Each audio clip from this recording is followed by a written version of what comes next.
हम कर रहे हैं 11th होम साइंस का चैप्टर नंबर 9 अन्य व्यक्तियों से संबंध और मेलजोल, और हम कर रहे हैं इसका क भाग परिवार। पिछले वीडियोस में हमने बात की थी कि परिवार के कार्य कौन कौन से होते हैं। आज के वीडियो में हम बात करेंगे पारिवारिक जीवन चक्र और विकासात्मक कार्यों की। तो आइए शुरू करते हैं हमारा वीडियो। बच्चों, आज का ये जो टॉपिक है इसे आप एक छोटे से एग्जाम्पल से बहुत अच्छे से समझ लेंगे। एक लड़की है, उसका नाम है शगुना, वो अभी छोटी है और उसकी बड़ी बहन की शादी है। तो बड़ी बहन की शादी जैसे ही हो जाती है तो शादी में से वापस आने के बाद वो अपनी माता से यानी अपनी मदर से, अपनी मम्मा से पूछ रही है, क्या पूछ रही है कि मम्मा, सुधा दीदी और जीजाजी क्या अब उनको परिवार कहना चाहिए, क्या वो दंपति ही हैं? उसकी माता एक बार थोड़ी देर सोच में पड़ जाती है कि किस तरह से बच्चे के मन में क्वेश्चन आ रहे हैं। अब वो थोड़ा सा सोचती है और क्या उत्तर दे रही हैं कि देखो शगुना, जो तुम्हारी सुधा दीदी है और उनके जो पति हैं यानी तुम्हारे जो जीजाजी हैं वो अभी दंपति हैं, तथापि वे परिवार की आरंभिक अवस्था में हैं। तो बच्चों, क्या आपको भी पारिवारिक जीवन में जो अवस्थाएं हैं उनको जानकर कभी हैरानी होती है? आज हम उन्हीं पारिवारिक जीवन की अवस्थाओं की बात कर रहे हैं। अगर आप अपने आसपास के परिवार देखें तो आपको पता चलेगा कि अलग अलग परिवार में अलग अलग अवस्थाएं हैं। हर परिवार एक जैसी अवस्था से नहीं गुजर रहा है। कहीं बच्चे बिल्कुल छोटे हैं, कहीं बच्चे बड़े हैं, कहीं बच्चों की शादियां हो गई हैं, कहीं उनके भी बच्चे हैं। तो ये परिवार की अलग अलग अवस्थाएं हैं। और अगर हम उदाहरण ले सुधा का, कौन है सुधा? जो शगुना, जिसने क्वेश्चन पूछा था ना, उसकी बड़ी बहन।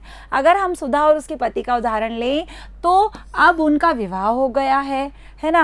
अब वो पारिवारिक जीवन की अवस्था को शुरू कर रहे हैं। अब उनके आगे बच्चे होंगे, जो बच्चे पहले नवजात होंगे, फिर वो नवजात बच्चे बड़े होंगे यानी वयस्क बन जाएंगे, और फिर वो वयस्क बच्चे जब शादी करेंगे उसके बाद अपना जीवन साथी चुनेंगे, उसके बाद वे भी सुधा की ही तरह अपना परिवार बसाएंगे। और उसके बाद क्या होगा? अब सुधा हमेशा तो जवान नहीं रहेगी, सुधा भी बूढ़ी हो जाएगी, उसका पति भी बूढ़ा हो जाएगा। तो जो वृद्धा सुधा है और उसका पति जो है वो घर में अब वापस से पति पत्नी के रूप में रहेंगे। तो ये चक्र जहाँ से शुरू हुआ वहीं पर ख़त्म हो जाता है। सुधा और उसके पति ने एक पारिवारिक जीवन की शुरुआत की थी पति और पत्नी के रूप में। फिर उसके बाद वो बच्चों में बिजी हो गए, बच्चों की शादियाँ, उनके बच्चे, ये वो, लेकिन अंत में वापस वो एक पति पत्नी के रूप में ही रह जाते हैं।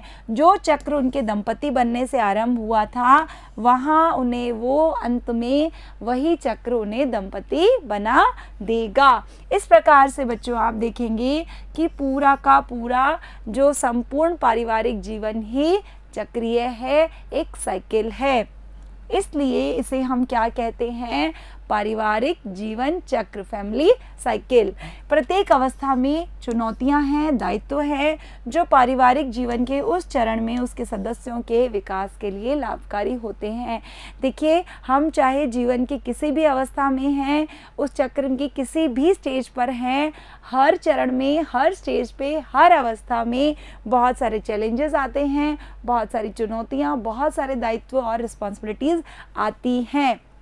अगर हम बात करें हमारे बचपन की तो हमें अच्छे से पढ़ाई करनी होती है, अच्छे अंक लाना होता है, परीक्षा को पास करना ये हमारे लिए एक चुनौती होती है। अपने माता पिता के सपनों को पूरा करना हमारा दायित्व होता है। वहीं हम माता पिता की बात करें तो उनका दायित्व होता है, उनके सामने बहुत सारे चैलेंजेस होते हैं कि बच्चों के सपनों को पूरा करना, बच्चों को अच्छा पालन पोषण देना, उनकी अच्छी पढ़ाई, उनके संपूर्ण व्यवहार पर ध्यान देना। अगर हम बात करें उससे आगे तो किशोरावस्था में हमारा करियर हमारे आगे चुनौती बनकर आता है। तो हर अवस्था में अलग अलग चुनौतियां और अलग अलग जिम्मेदारियां होती हैं। बच्चों, अब अगर हम बात करें पारिवारिक जीवन चक्र की जो अवस्थाएं होती हैं उन्हें हमने 7 भागों में बांटा है। अभी हम बात कर रहे हैं एकल परिवार की। एकल परिवार क्या होता है? मैंने आपको बताया था ना, न्यूक्लियर फैमिली, जहां माता पिता और उनके बच्चे रहते हैं केवल, उसे हम कहते हैं एकल परिवार। तो देखिए, जो सबसे पहले नंबर पे है विवाहित दंपति बिना बच्चों के, यानी ऐसे दंपति, ऐसा कपल जिसका अभी अभी विवाह हुआ है, जिनके बच्चे नहीं हैं। हम उदाहरण लें सुधा और उसके पति का।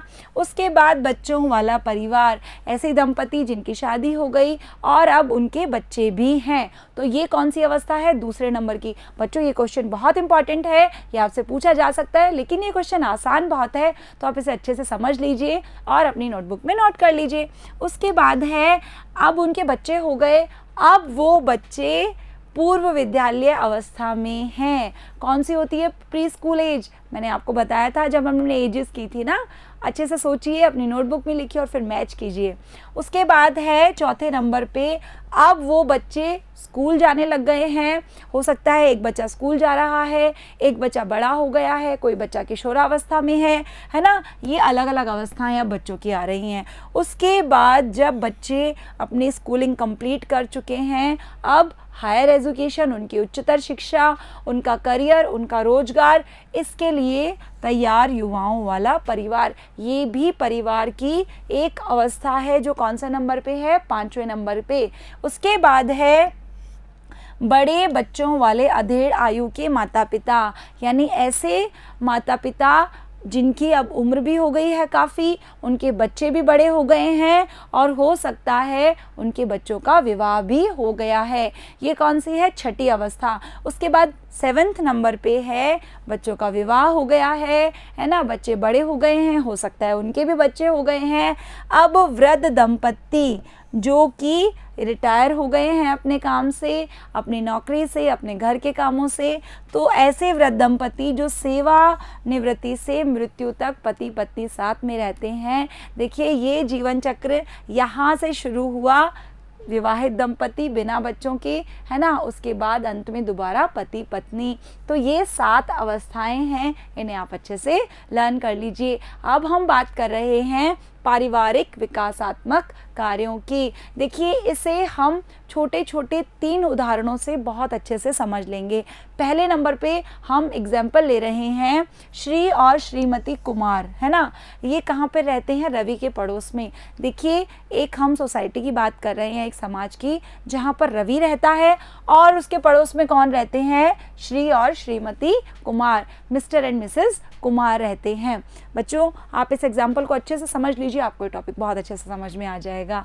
तो जो ये मिस्टर एंड मिसेस कुमार हैं, श्री और श्रीमती कुमार हैं, इनका एक छोटा बच्चा है और एक बच्ची भी है जो कि स्कूल जाती है। ये दोनों की देखभाल करते हैं, छोटे बच्चे की भी और स्कूल जाने वाली बच्ची की भी। उसके बाद एक है पटेल परिवार जो उनके घर के ऊपर रहता है ना। हो सकता है वो एक बिल्डिंग में रहते हैं, फ्लैट्स में रहते हैं ना, तो उनके घर के ऊपर पे कौन रहता है? अब सेकंड एग्जाम्पल की हम बात कर रहे हैं, सेकंड फैमिली है हमारे सामने। कौन सी फैमिली है? पटेल फैमिली, है ना। अब पटेल फैमिली के घर में बच्चों से थोड़े और बड़े बच्चे हैं, स्कूल जाने वाले बच्चे, और वो हमेशा बच्चों को स्कूल में जो अंक मिलते हैं उनसे हमेशा परेशान रहते हैं। क्योंकि परेशान क्यों रहेंगे? अच्छे अंक आने से तो कोई भी माता पिता परेशान नहीं होता, यानी उनके बच्चों के अंक कम आ रहे हैं। तो बच्चों आपके भी जब नंबर कम आते हैं ना, तो आपके माता पिता परेशान हो जाते हैं। तो आप पूरी कोशिश कीजिए, पूरी मेहनत से अच्छे अंक लेकर आइए ताकि आपके माता पिता परेशान नहीं हों। उसके बाद ये देखिए फर्स्ट एग्जाम्पल था हमारा, ये हमारा second example. Now third example क्या है? रवि, जिसकी हम बात कर रहे थे ना, रवि के पड़ोस में मिस्टर एंड मिसेस कुमार, उसके बाद पटेल। अब जिसकी हमने बात की थी उसकी बात कर लेते हैं। रवि के परिवार में जो नौकरानी आती है काम करने के लिए, कोई हेल्पर है या मेड है, वो अपनी लड़की को लेकर चिंतित है। उसको ये चिंता है कि वो अपनी लड़की को आगे पढ़ाना चाहती है, लेकिन उसकी आर्थिक स्थिति अच्छी नहीं है, उसके पास इतना पैसा नहीं है कि वो उसे आगे पढ़ा सके, इसलिए अब वो चिंतित है उसको लेकर। तो ये थे 3 एग्जाम्पल। तो देखिए इन सभी जो उदाहरणों में आपको ये पता चलेगा कि जो पेरेंट्स हैं, जो माता पिता हैं, अपने बच्चों के लिए अलग अलग कार्य कर रहे हैं। फर्स्ट एग्जाम्पल की हम बात करें तो जो श्री और श्रीमती कुमार थे, मिस्टर एंड मिसेस कुमार, अपने बच्चों की देखभाल कर रहे हैं, है ना, उनके बच्चे छोटे हैं। उसके बाद दूसरे नंबर पे जो हमने पटेल की बात की थी, वो अपने बच्चों के लिए पढ़ाई को लेकर बहुत ज़्यादा परेशान है। उसके बाद जो उनकी नौकरानी थी रवि की, वो आगे पढ़ाई के लिए धन को लेकर चिंतित है। तो हर पेरेंट्स अपने बच्चों के लिए अलग अलग रोल अदा करते हैं, अलग अलग भूमिकाओं का निर्वाह करते हैं। तो बच्चों, आप भी ये ध्यान रखिए, जितने भी आप बच्चे हैं इस वक्त ये वीडियो देख रहे हैं, आपके पेरेंट्स भी आपके लिए अलग अलग कार्य कर रहे हैं, तो आपको हमेशा शुक्रिया अदा करना चाहिए। तो माता पिता द्वारा किए जाने वाले कार्यों की भिन्नताएं बच्चों के आयु वर्ग पर निर्भर करती है। यानी जो माता पिता कार्य कर रहे हैं, सबके कार्य अलग अलग हैं। ऐसा नहीं है हर माता पिता का कार्य सेम होता है। किसी पेरेंट्स के बच्चे छोटे हैं, उनका कार्य अलग है। किसी के बच्चे बड़े हो गए हैं, उनका कार्य अलग है। किसी के पास धन कम है, उनका कार्य अलग है।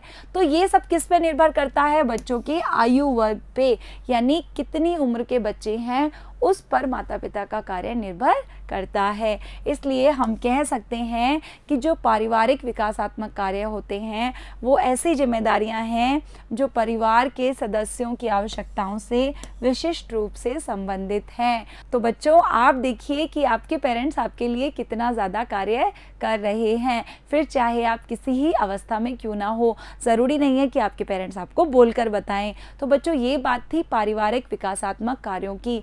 अगली वीडियो में हम बात करेंगे पारिवारिक क्रियाकलाप की। तो मिलते हैं अगले वीडियो में, तब तक के लिए थैंक यू।